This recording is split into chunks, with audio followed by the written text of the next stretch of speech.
Good afternoon, everybody. Continuing with my State of the Union addresses. Today, I will focus on an essential matter which, in my very humble opinion, is essential for the well-being of a nation, and that is of welfarism per se. Given that India has a population of 1.3 billion people, welfare measures have to be in place so as to ensure that everyone at least has the basic minimum. And if the basic minimum is not provided for, it will lead to a number of social inequalities. So the key emphasis is on understanding how to get to being a welfare state, and what does India have to do to ensure that welfarism is here to stay. Two of the major problems India has had since circa 1947, since the time she got her independence, were simply corruption and cronyism. In 1947, rather ironically, we started off on the wrong note with Fabian socialism, and given that the whole model had a great emphasis on creating huge public sector undertakings, the state became the owner of a number of big engineering and commercial enterprises, even while playing a great role, a very great role in the public distribution system. And by a definitional perspective, we had a license Raj, and everything was literally on a quota. Now this created a lot of problems for the common man, because for everything he required some kind of a card or some permit to get anything at all. And this also gave the bureaucrats a lot of power and the politicians a lot of verve to play around with. This resulted in massive corruption, total consumer dissatisfaction, and led to a lot of cronyism. So much so that India's growth rate was hardly around 3% for the first 3.5-4 decades after our independence. It was only in 1991, and the genius of Narasimha Rao, that India realized that Fabian socialism is not something we need to continue with, and P.V. Narasimha Rao brought in an era of liberalization. Over a period of time, he ensured that one does not require licenses for many activities, for conducting many activities, and the permit Raj was reduced. Foreign exchange was made more and more market sensitive. Even now, of course, we still don't have full convertibility on capital account, but it's a massive change since what happened prior to 1991. And the entire nation has to be thankful to P.V. Narasimha Rao for that. And liberalization, whilst opening up the markets, led to the law of unintended consequences. Cronyism set in a very big way.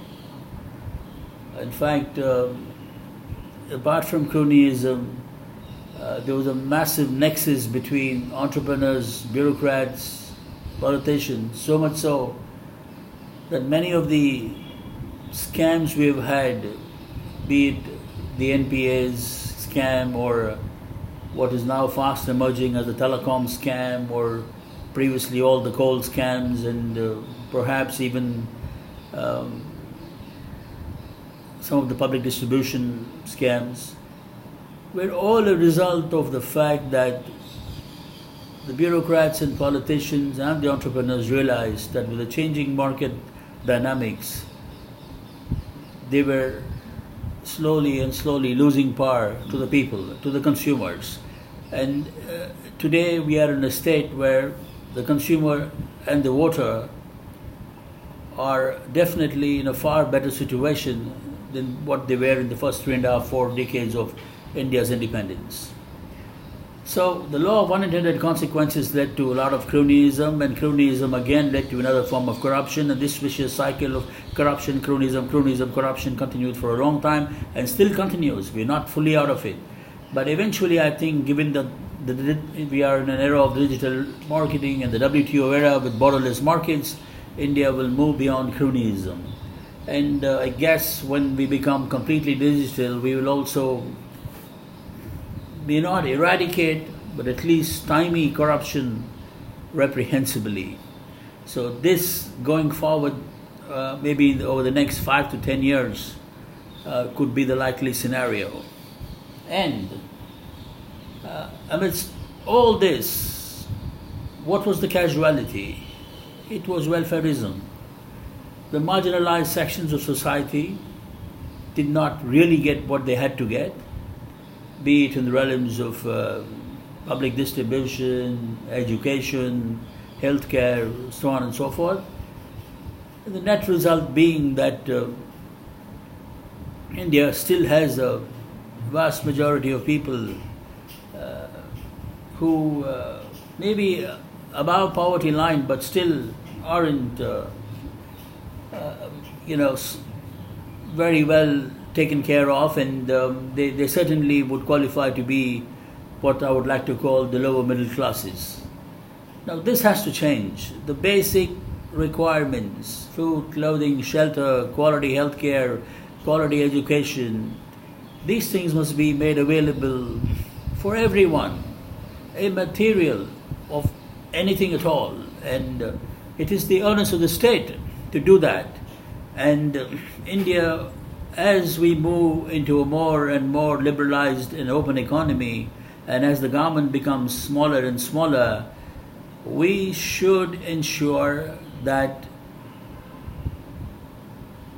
the marginalized sections of society are provided for, and we can do that in two ways. One is via the interventionism per se of the government, and the other is by encouraging corporations across the nation to get into the format of compassionate capitalism, wherein under these CSR activities or corporate social responsibility activities, primary healthcare centers, education institutions, so on and so forth, can be patronized, and therefore all of India has access to quality education, quality healthcare, quality lifestyle. Now this is very essential going forward, because I think we have one of the largest population in the world in terms of under 35 age group, and their aspirations are very high. And when their aspirations are very high, we will have to provide for the infrastructure to effectuate those aspirations into reality, even while providing for the common minimal things, so that nobody is left behind. And of course, given that India has, without a doubt, the most intelligent people on planet Earth, once we get our act together, very soon we would be well on our way to running back to being number one amongst the community of nations. Fundamentally, welfarism and compassionate capitalism, these two, and in effect, welfarism via interventionism and compassionate capitalism, these are the two tools that India would have to use going forward. And when this is done in a sensible way, it would certainly make India, more than anything else, an egalitarian state. Thank you so much. The lecture today as well is most respectfully submitted, and be very happy to hear your comments. Thank you so much. Jai Hind.